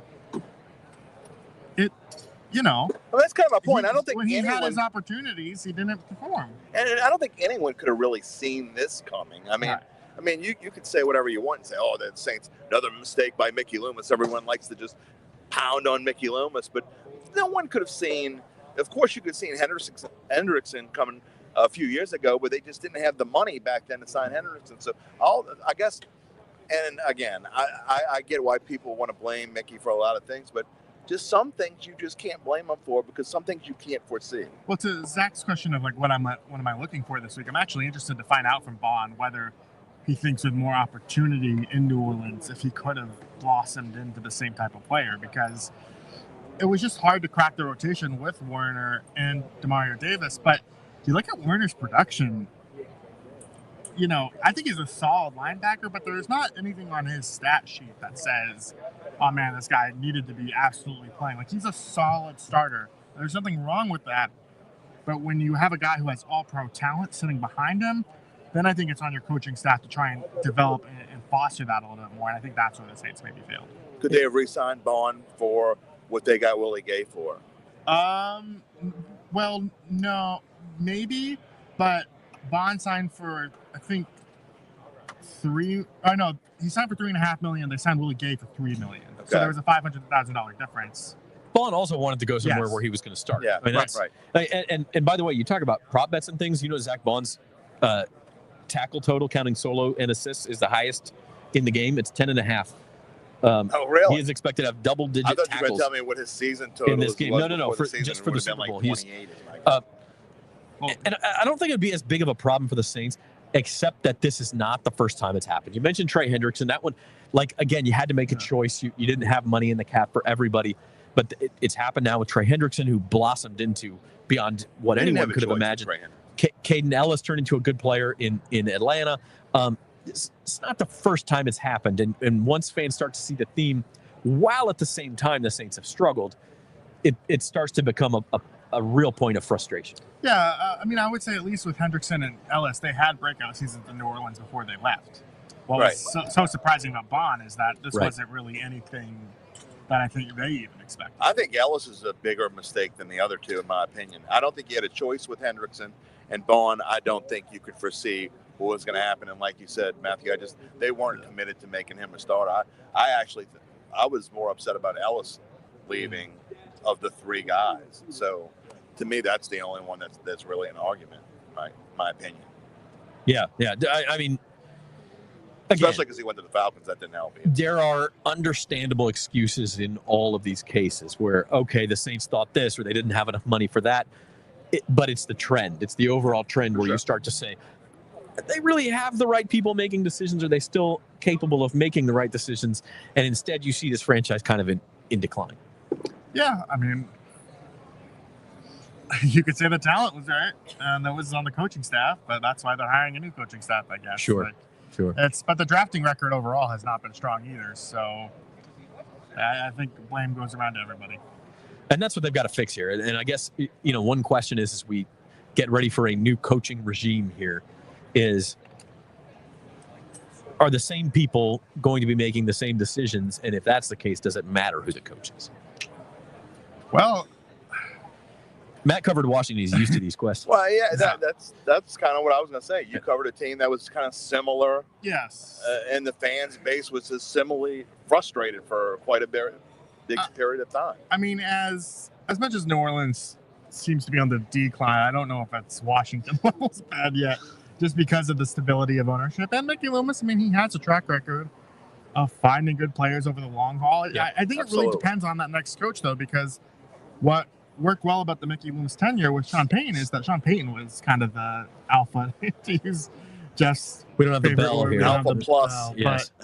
But, he really deferred to the head coach, and I think he deferred to Dennis Allen. And that's not the reason why the Saints have been in the tank the last 2 years or, last 4 years with no playoffs. But it'll be on the next coach to really kind of have a vision for this roster, because it might not be Washington levels bad, but no matter who steps into the situation they're going to have their challenges. Yeah. For sure. No, there's no doubt about that. What about on the Chiefs side, man? I know Luke Johnson is going to be covering the Chiefs. Look, people complain about the matchup. The fact of the matter is, New Orleans could see history here. It's already going to be history because it's the first team even in a position to try for a three-peat in the Super Bowl. But the fact that they could do it here is pretty special occasion for NFL history. Yeah, I love it. I mean, I think that's kind of I don't know if I'm really rooting one way or another, but I'd be very interested to see, or happy to see, kind of a three-peat. And I'm a big NBA fan, and so that sport is all about dynasties and Sure, and it makes it interesting. Yeah, it does. But what's interesting about this Chiefs team too, and I read this in the Washington Post, and I thought it was a great column by Jerry Brewer, is the Chiefs team. Particularly this Chiefs team doesn't look all that impressive, and they've been able to sustain a dynasty now without looking like they were impressive against Buffalo in my opinion, but they still find a way to win these close games. You look at Patrick Mahomes' stats; they're not they don't scream best quarterback in the world, but I don't think there's any doubt that he's the best quarterback. Yeah. The number that screams that is 17-2, and I mean I know they got a good defense, but What their record is. Okay, Best player on the planet. Here's I think what really crystallizes this. The Kansas City Chiefs had not scored 30 points in a game all year, which in today's NFL, that is not that high of a bar. Right. 30 points. They didn't score 30 points in a game all year until the exact moment they needed to in the AFC Championship. They didn't have to. I mean, it's too much saying, well, Lamar scored this many. Josh Allen did this, or what? Saquon Barkley did this. I mean, okay, one of those guys deserves to be the MVP. But I don't think there's any. If you want to debate who the best player in the National Football League is, there's no debate. I mean, it's Patrick Mahomes, and it has been for at least 5-6 years now. Yeah, no doubt about it. All right, Rod Walker is here as well. We're going to take a quick break from the Saints Insider on Radio Row. We're with you until 12 o'clock today, and we'll be back right after this. At Auctioner, we know healing is a team sport. That's why we've partnered with world-renowned orthopedic surgeon Dr. James Andrews to create the Auctioner Andrews Orthopedics and Sports Medicine Institute. Whether you're a professional athlete or a weekend warrior, our team of specialists are dedicated to getting you back in the game. So whatever your reasons are for reaching your personal best, we've only got one: you. Auctioner Andrews Institute. Long live you. In this series, we're going to show you how the Super Bowl comes to life.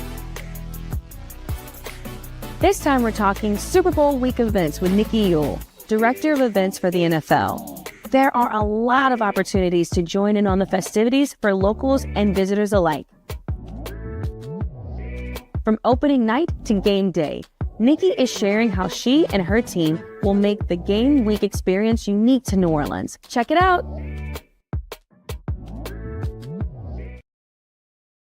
In this series, we're going to show you. At Oxner Health, we believe in community, serving our neighborhood with more than just exceptional care. With educational programs that train the next generation and open new doors and possibilities for the future. More programs that teach about the benefits of healthy food and nutrition. We believe in innovation with compassion to give more hope and create more smiles. Because at the core of every community is you. Oxner Health. Long live our community. Long live you. Welcome back to the Saints Insider Podcast, live from Radio Row at Super Bowl 59. Zach Ewing here with Matthew Paris. He is one of our Saints beat writers for the Times-Picayune. He's one of our Super Bowl beat writers this week for the Times-Picayune. Matt, on a personal level, obviously it's my first Super Bowl as a media member. It's your first Super Bowl as a media member. It is pretty cool to see the way it comes together. And from just talking to some other guys who have covered previous Super Bowls, it's also just getting bigger and bigger every year. It is, and I mean, it's to peel back the curtain. It's a week-long thing, but we have to have our feature copy and stuff in by like Wednesday. It's such a tight turnaround to get all these stories done, but that's exciting, and I'm really interested to see how tonight goes with opening night, night, and kind of the circus and the things you need to see. Like you always see that the guy who asks like really ridiculous questions, and it's kind of like the combine, but even bigger. Do you have a ridiculous question ready in case the occasion arises? No, but my favorite that I've experienced was the guy who asked Roma Dunze if he could fly a plane that was cheated. He said we're all going down. That's still the best. I maybe shouldn't. We've got all sorts of stuff they're trying to build our setup. So we might have a viral moment here. I don't know. Things are falling. Anyway, it's early in the week. We'll have plenty of guests throughout the week. We've got some already scheduled out. Josh Jacobs from the Packers is going to be on our set. Deuce McAllister will be on our set. Thomas Morstead trying to get Sean Payton. I don't know if that's going to happen, but we'll keep trying. And then, look, later in the week, there's going to be plenty of people just walking by that we're going to try to flag down and get to come sit down with us for a few minutes. So today is a little bit slower. People are still setting up and getting ready. But obviously a pretty cool scene here too. And like you said, from our perspective, right, like covering a Super Bowl, we've been having meetings about how to do this for months now. Yeah. But there's only so much you can do until you know which teams are going to be in the game, especially from a writing, like an editing and writing perspective. How do you plan if you don't know, is it going to be Lions, Bills, or Chiefs, Eagles, or, Ravens against Rams, or what, who knows what the matchup could have been. And then you get here and all of a sudden you have to be, you better have those muscles limbered up because it's time to sprint. Yeah, no, it is. And it'll be fun. And for Radio Row too, I'm excited to see kind of the celebrities. Like I remember a few years ago, like Glenn Powell and Miles Teller were just like going around promoting Top Gun 2. Like that'd be cool to see. Maybe Glenn Powell is he from Louisiana? No, maybe just has connection. He's from Texas. Yeah, I think that's right. But I think that's right. If any celebrities want to go on the show besides Jeff Duncan, that's awesome. Yeah, so to everybody watching, if you know any celebrities, tell them to stop by. Yeah. Table number 20 here at Radio Row.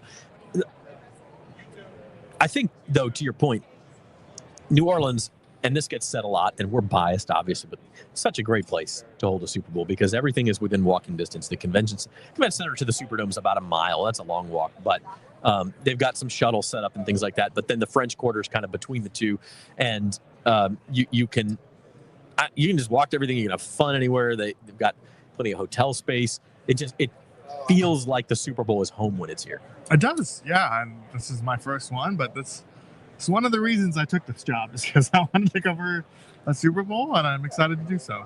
Yeah, no doubt about it. So the game will be Sunday at 5:30, and we've got the added storyline of the Kellen Moore thing. It's going to be an interesting week from that perspective. Jim and I were having a conversation earlier, Matt, about the optics versus the reality of this coaching search. And I think there is no way to argue with the fact that the optics are bad for the Saints. Absolutely. I mean, they've had 8 candidates, 4 of them, like the optics look like these guys left the Saints at the altar and said, I'm interested. No, now that I see what's behind the curtain, I'm not interested anymore. Maybe that's not the case. Maybe it is with some of them. Maybe other ones the Saints told, hey, go ahead and, if you want to save face, say Joe Brady, you're staying in Buffalo. I don't know what the case was in each individual one. None of us do. How much do you think reality matches the optics? I mean, I think it's both, but I lean closer to the optics. I mean, I don't think it's the worst job in the NFL, but you've had 4 quality candidates. The big thing was Aaron Glenn choosing to go to the Jets, and I know that there's sentimental value there for him. It was the franchise that drafted him. It was the franchise that he started with as a scout, but he was here for 5 years. He knows this organization inside and out. He knows what it's like to work with Mickey Loomis, and he looked at that Jets job, which is a chaotic market that doesn't really have a quarterback either. And he said, give me some of that. Yeah. He willingly signed up for the New York Jets. And that's a good example of one, because we don't know if he was just dead set on that job, and if Woody Johnson gave him so much money or whatever that he just would never have said no to them. Or if it was a case where he went into the process thinking, hey, I'd like to, I have connections to the Jets. I also have connections to New Orleans, and I would like to explore both opportunities. And if that's the case, he didn't even come down here for an in-person interview. Right. He took a phone call, a Zoom call, and decided, nah, that's not for me. And I guess, I think that is kind of a problem, because if he was dead set on the Jets job from the start, would he have even taken the Zoom call? He took the Zoom call and then at some point decided, I'm not even going to bother flying down there. Right, and there was also that gap between, you saw how Chicago interviewed Ben Johnson on Monday. Aaron Glenn waited until Tuesday to interview with the Jets again. The Saints were supposed to get him on Wednesday. Now, another thing that we haven't talked about is how the snowstorm delayed the process too. But I don't know. I mean, I think when you have, Aaron Glenn, Mike McCarthy to me, at least based on gut, I don't know this, is maybe he could tell that Kellen Moore was getting the job and pulled out. I don't know that for sure, but that one is weird to me, because McCarthy was available all along, or when it was clear that it was trending that way. They didn't request to interview him when he was still under contract, like the Bears did with the Cowboys. Yeah, they were blocking that. Then the moment he became free, they didn't rush to interview him. It seemed like they were saving him for last, but then that never came. And I don't know if they were just blown away by Kellen Moore in the process, whether there was something about McCarthy that maybe wasn't a good fit once they started exploring. There had to be something behind the scenes, right? Yeah. McCarthy was asking for too much money or too many years or more control than the Saints were willing to give, maybe the most likely one. There had to be some sort of conversation that was causing that holdup in my eyes. Yeah. And then the other two, Joe Brady to me feels like he's trying to be Ben Johnson from the last 2 years, where it's I can get a better job next year. I'm going to be attached to Josh Allen. All right. And then Cliff Kingsbury, I don't know. They had requested to interview him, but they never scheduled anything. He seemed like he was going to be very picky with his situation. And another factor in this, which is why I think what explains a lot, is Cliff Kingsbury is still getting paid by the Cardinals. So he doesn't need to take another head coaching job right now. That's a good point. He doesn't need to. That's a good he's point. Getting paid by the Commanders, but anything offset, he's still making head coaching salary with the Cardinals. And so I think that deal expires next year. And so maybe we'll see him be a little bit more urgent next year. Well, and a related point to that is this: Cliff Kingsbury's already been a head coach, unlike some of these other guys. And when you've already been a head coach once and failed, if you have to be pickier, because if you go do it twice and fail, like Dennis Allen, you're probably not getting chance number 3. The only guys who get a third chance are guys who have been successful in at least one of those stops, like Mike McCarthy, like Pete Carroll. You don't get chances 3 and 4 if you fail at chances 1 and 2. So I think that's definitely part of it as well. So, look, Rod Walker's here. He's been walking around Radio Row here. So we'll let Norm adjust the camera. Welcome in Rod, our Times-Picayune columnist. Rod, I'm trying to find the lay of the land around here. Yeah, what's your impression of Radio Row? It's fine. I did it before, back in 2019. Is this bigger than that 5 years ago? No, I think about the same. Actually, I was thinking it might be smaller. I think it's about the same. Okay. And that was 2019. So Yeah. 6 years ago. And I wonder if I was talking to some Eagles reporters from a couple years ago who said this is bigger than it was 2 years ago. I wonder if in COVID it shrunk a little bit and then maybe it's kind of growing. That was right before. Growing back up. So, obviously, this is a big week for the city of New Orleans, for the Saints, as they have we're just talking about coaching candidates. How ironic that the coaching search has come down to an offensive coordinator who's here in town for the Super Bowl. Yeah, that's definitely going to put the microscope more on Kellen more than it would be if Super Bowl was in LA or somewhere else. I mean, all the local media here is going to be swarming him with questions. So it'll be an interesting week for him. So he'll have to try to block all that out and then focus on the game. And I'm sure early on, tonight he'll probably just say, look, I'm just focusing on this game and try to calm it down a little bit, but it's not going to stop. No, I mean, he's going to try to shut it down and say, I'm not answering any questions about it. The questions are going to keep coming on Tuesday and Wednesday and Thursday. Matt and I were just talking. I'm going to ask you the same question. The optics of this Saints coaching search are unquestionably not good. They've had all these candidates look like they kind of leave them in the dust and say, we're not interested. How much of that is actually true or not is my question for you. How much does reality match those optics? Are these guys leaving the Saints, or is it just that the team is looking for something specific and maybe saying thanks but no thanks to some of those candidates? I think it tells you a lot about the Saints situation as far as, the issues that we've talked about, the salary cap, the rosters is kind of aging. So I think that does kind of make you a little bit more reluctant to take the job than normal. It's not the best job out there, and I think you're seeing that with some of these people who have never been head coaches, like deciding I'm not interested right now. Yeah, no doubt. And Matt, that was your answer too. But as with everything in the NFL, this can be solved by winning, right? Sure, if you nail the coaching search, if you get it right, and if you start winning games again, maybe not even this year, but in the next 2 to 3 years, then no one's going to remember this process. Yeah. Yes, but the process is what's important. So I was talking about this with the Cowboys search with a good friend of mine, and we were talking about how, you never know. After the Dan Quinn hire last year, I'm kind of ready to believe anything when it comes to coaches. Nobody knows, whatever. But you just want the process to be right. And in the Cowboys case, they didn't really expand the search. They didn't really take their time. They dilly-dallied around with whether to keep Mike McCarthy or not, and then they just hired the next guy in the building because it was convenient. With the Saints process, it's been thorough, which is good, but has it been a good process if 4 of the guys that you wanted to talk to or did talk to have said, no? It's funny in a lot of ways that, and now they're very different jobs, they're very different situations, but those processes have been polar opposites. Right. One was very quick. They made an internal hire.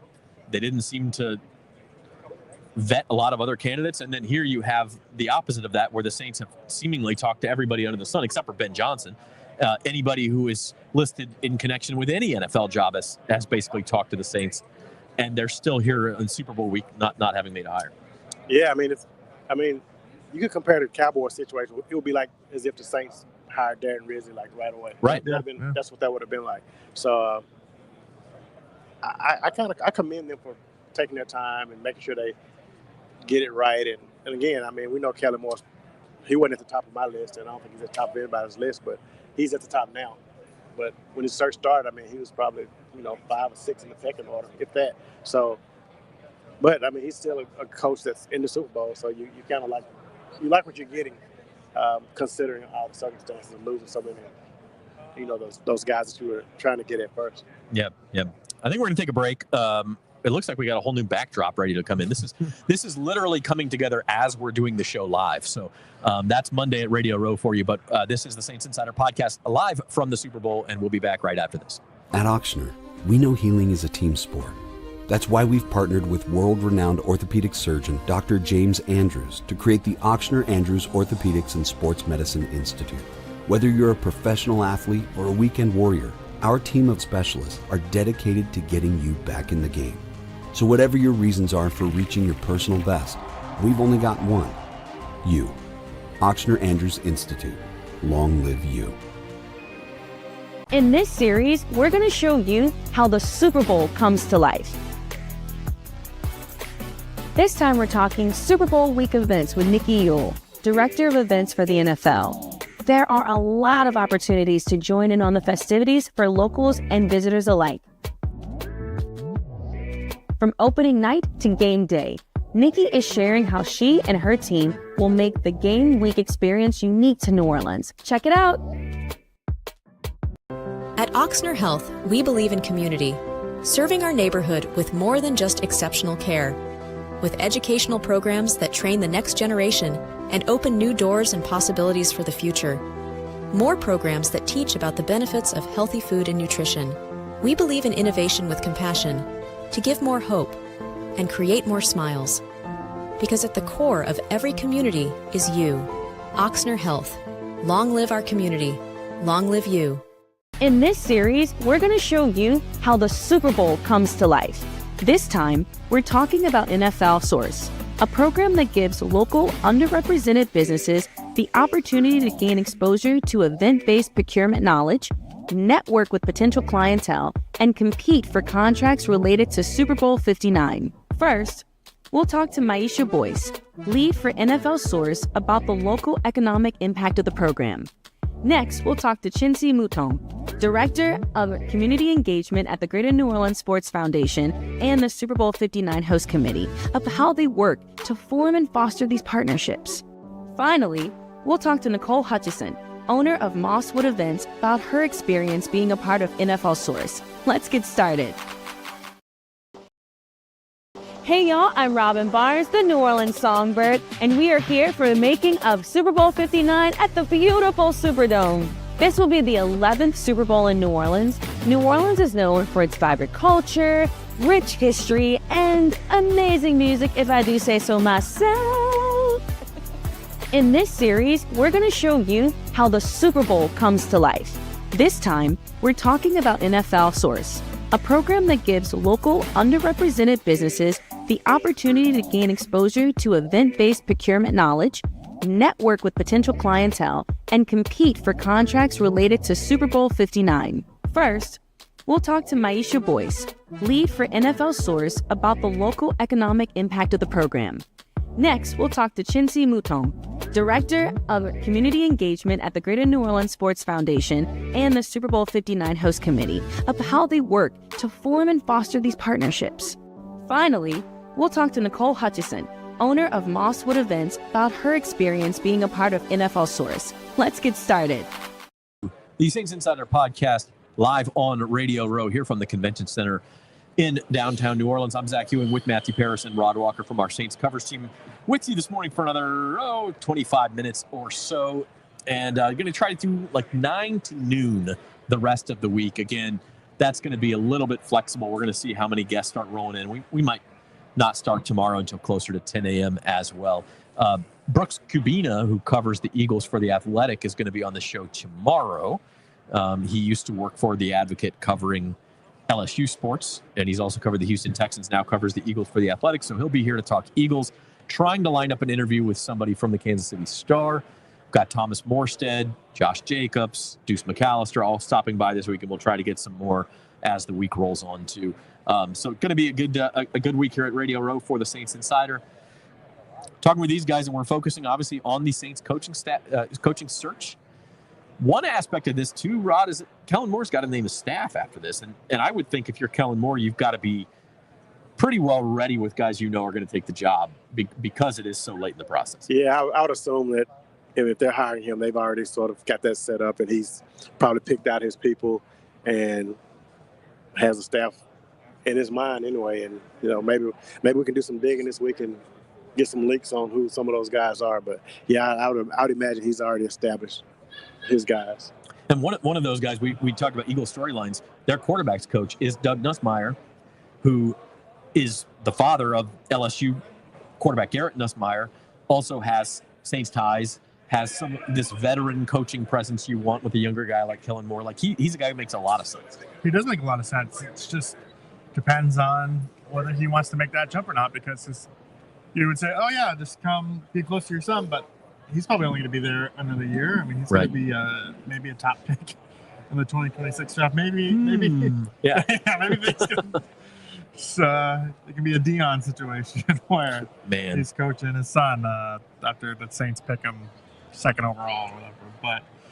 But there's that. So another thing we haven't talked about in relation to Moore and whether he wants a job is there was that report from The Athletic that said that maybe Kellen Moore was, can't remember the term that they used, anyway, had some reservations about the job because of the team's quarterback situation. Well, before that, we had kind of, scuttlebutt was the word. Scuttlebutt, yes. We had been a little bit hearing the same things, not enough strongly to report it, but we did some digging on it. And when I checked in with someone, I was told that Kellen Moore was still interested in the job and that he had been in contact with some potential assistants to, not indicate otherwise. Like, he had still been telling his potential staff that, hey, yeah, New Orleans is a be place ready. Yeah, be ready, basically. And so, to your original question, and your point was, yeah, he has his staff kind of picked out, ready to go.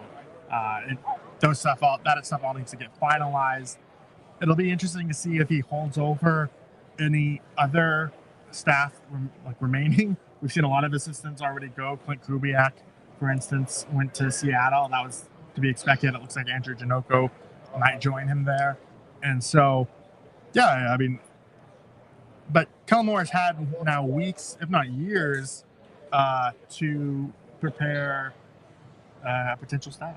Good or bad idea to have an ex-head coach on your staff if you're Kellen Moore? No, I think it's a great idea for him. I mean, he's such a young guy. He'd be the youngest coach in the NFL. And I think the more good people you can surround yourself with, the better, especially just coming to a team that's, we talked to these players last going into the offseason, and they talked about they needed a coach who can come in and kind of command the room. And if Kellen can't do that, I mean, he needs to at least have some guys around him who can. And I mean, the more experience you have, obviously, the better you are at doing that. The more, guys have been around the league and they know how to connect with these players and how to relate to them and which buttons to push. So I think the more experience you have, the better, especially for a younger coach. Yeah, no, there's no doubt. I think you're right about that. And you want to have the right guy, right? Like, you don't want somebody who's going to come in and try to undermine you in any way or anything like that. But you do want to have someone who has some experience in the CEO type duties that Kellen Moore's never had to do. So you guys mentioned the draft, and this is a little bit of an aside. But as we talk about the Saints quarterback situation, like Derek Carr's contract situation is a big part of this equation. The salary cap, everything else, maybe Spencer Rattler is an option. But to me, it makes so much more sense to wait until 2026 to draft your quarterback. I just think the crop of quarterbacks coming out of the college ranks that year is above and beyond anything you're going to get this year. And even if your draft pick is a little bit lower, and we don't know what it will be, obviously, in 2026, but even if it's a little bit lower, I think you have a better chance of ending up with your franchise quarterback in 26. I agree. And I would bet that their pick is higher next year. And that's also very possible. Yeah. The Saints just have too many needs right now to try and force a quarterback in a bad quarterback draft. I mean, that's what it really comes down to, unless a guy like, I don't know, Jackson Dart, who really impressed in the Senior Bowl. But that seems like it's every year a guy rises and who knows. But it just doesn't seem like this year's crop, to your point, is that strong. And I mean, I forget, I think it was Jordan Reed, the ESPN analyst, who was he was talking about the draft or on TV or something. I'm like, that went to the Saints and the team needs was just everything. That was the Chiron. So, but hey, not wrong. Literally every position you could sit there and say, yeah, the Saints could use a little help or at least depth there. I mean, even wide receiver, where they seem to have two above average starters, there's been injury concerns and they don't have anybody after those two guys. So yeah, I don't think you're wrong at all in saying that. I don't know, like Jackson Dart to me had a good Senior Bowl. Maybe he's going to be a good player, and you like Jeff Ireland is proven to be very good at player evaluation. I mean, you have to trust him. But he's a guy who I'm not even sure if he was in next year's draft, would he even be getting any first-round buzz at all? You're talking about a draft that potentially would have Arch Manning, Garrett Nussmeier, Drew Aller, I know I'm forgetting a couple too, but like next year's crop is so much higher if you just listen to some of these scouts and draft media and stuff than anything from this year. Yeah, well, I don't want to be on here boasting about an Ole Miss quarterback, obviously, but I did like Jackson Dart a lot. I thought he was like really good, but I don't know if he's not a guy you definitely can't. I don't think you pick him at 9. And this class reminds me of the 22 class, where it was just a bunch of Kenny Pickett and Will Levis and Desmond Ritter, Sam Howell. Like, maybe it's actually, as I said those names, I've changed my mind, and it's maybe better than that class.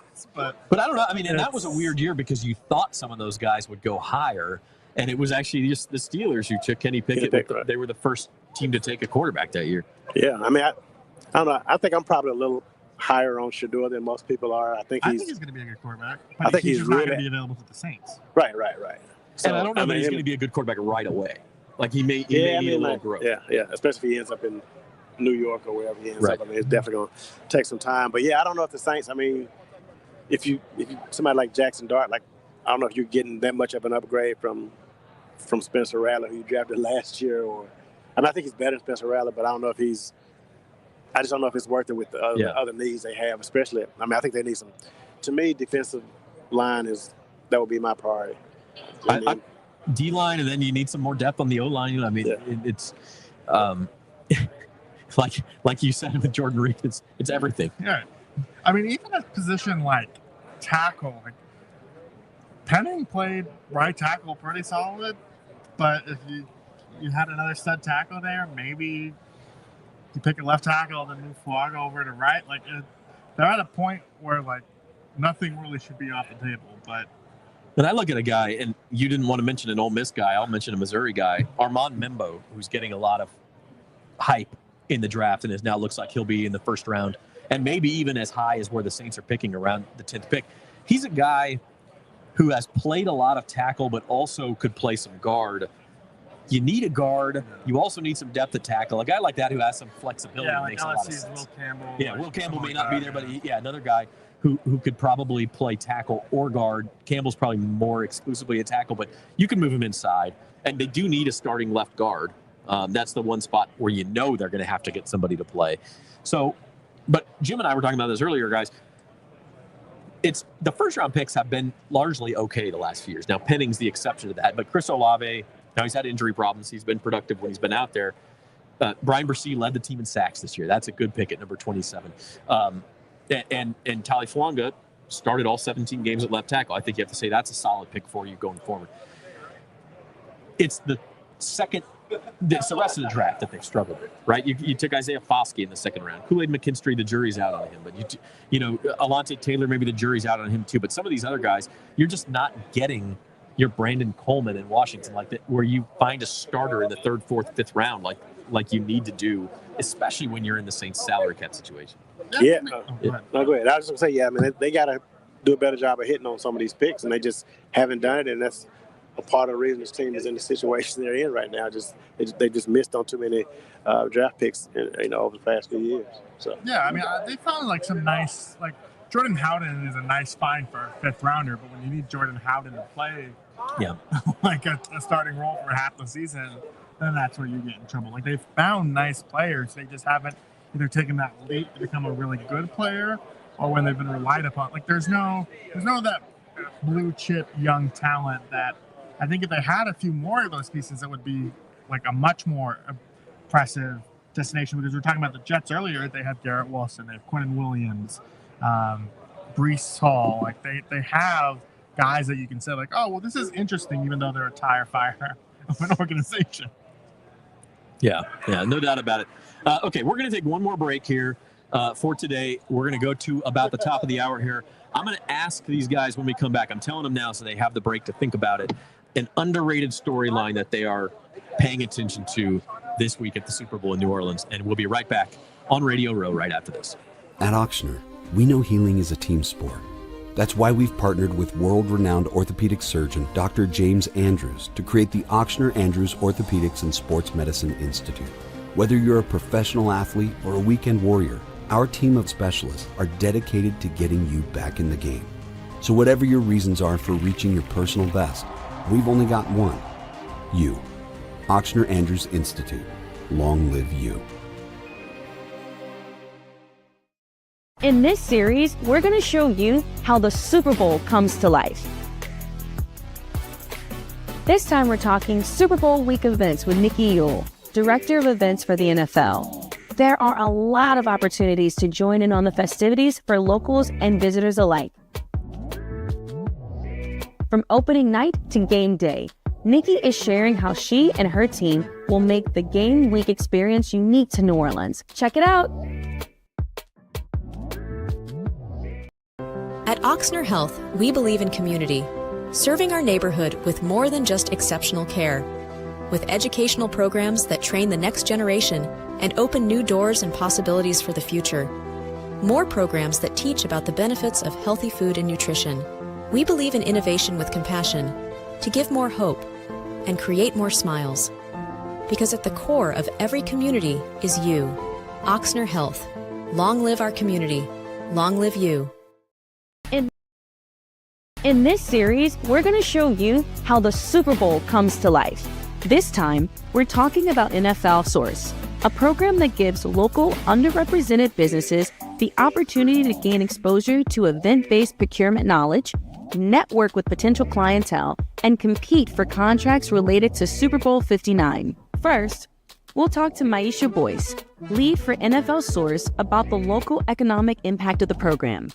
Next, we'll talk to Chinsi Mouton, Director of Community Engagement at the Greater New Orleans Sports Foundation and the Super Bowl 59 Host Committee, about how they work to form and foster these partnerships. Finally, we'll talk to Nicole Hutchison, owner of Mosswood Events, about her experience being a part of NFL Source. Let's get started. Hey y'all, I'm Robin Barnes, the New Orleans Songbird, and we are here for the making of Super Bowl 59 at the beautiful Superdome. This will be the 11th Super Bowl in New Orleans. New Orleans is known for its vibrant culture, rich history, and amazing music, if I do say so myself. In this series, we're going to show you how the Super Bowl comes to life. This time, we're talking about NFL Source, a program that gives local underrepresented businesses the opportunity to gain exposure to event-based procurement knowledge, network with potential clientele, and compete for contracts related to Super Bowl 59.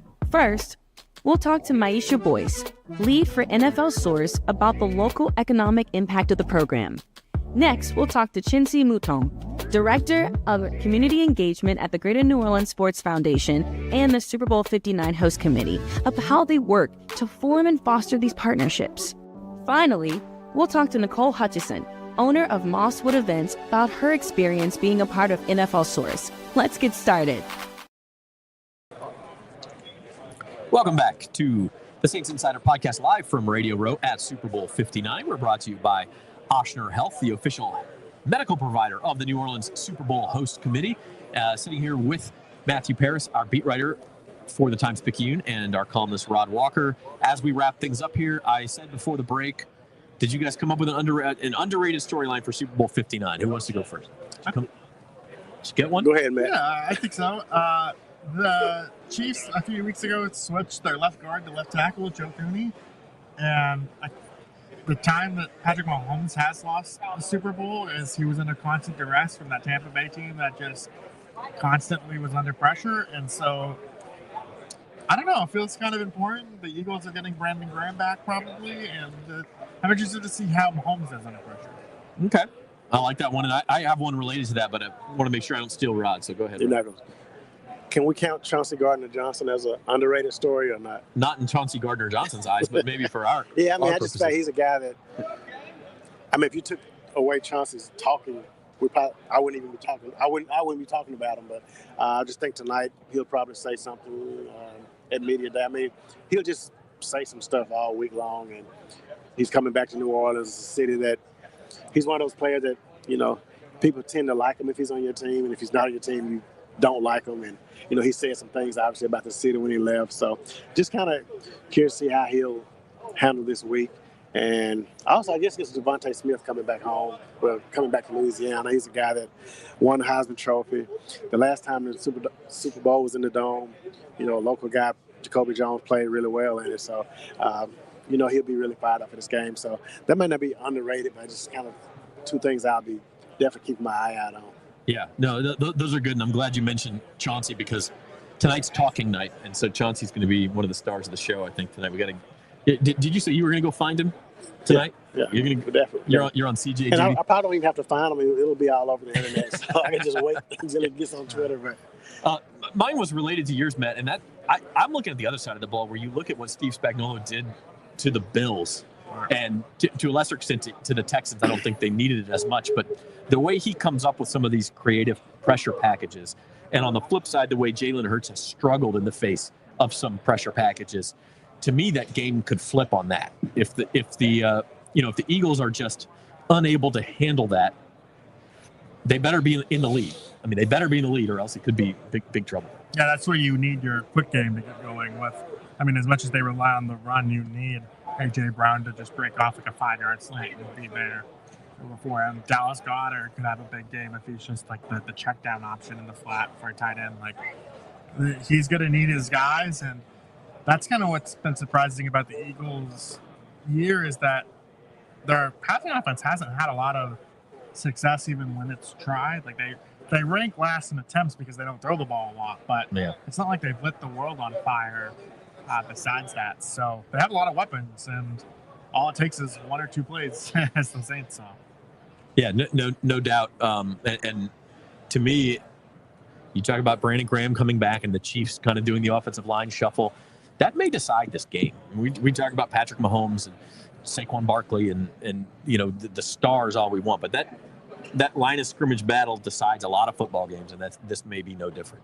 All right, so our plan the rest of the week is to be live between about 9 and 12, might be closer to 10 and 12 every day this week as we go forward. Again, keep an eye out. We'll have that streaming live to NOLA.com and also to our Saints at NOLA.com YouTube page. So subscribe to that channel and sign up for notifications, and you will have the latest times and updates on that. We're going to have more guests as we go on and more people file in here to the convention center for the week. Also, guys, having Matt, you alluded to it, a 32-page special section coming out in the Times-Picayune next Sunday, and that's going to have a lot of stories. It has a story about Devontae Smith and what Amite City is doing to kind of welcome him back to Louisiana, and a lot of stories from his high school days and even before, and how they could kind of see that he was destined for greatness and things like Super Bowls, and have lots of other stories. You're going to have some Kellen Moore content, maybe some Zach Bond content.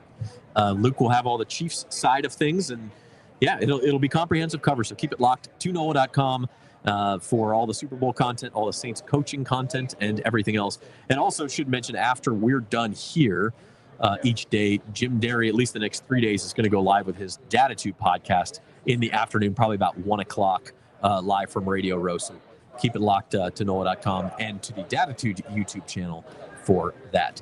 So we're going to sign off for today. Amelia Cotton and Norman Bell behind the scenes. Thanks to Jim Derry for stopping by, and to you guys, Matthew Paris and Rod Walker. How you killing time before media night tonight? Like, I feel like we all need to go take a nap or something and kind of get ready for that chaos. I've got more section preview stuff that I put off, so I need to do that. I can just drive home to the West Bank and drive back, and they'll take care of my 7 hours. Yeah. put on the Datitude podcast and the radio, and or in the car, and let the dulcet tones of Jim Derry take you home. Or off the bridge, one of the two. I won't tell him you said that, but we're live. Anyway, we appreciate you all joining us and hanging out with us. We'll be here every day this week. And our thanks to Ochsner Health, our sponsor, and to everybody who stopped by, to Amelia and Norman for getting us set up and rolling here. And we will see you tomorrow, bright and early, from Radio Row.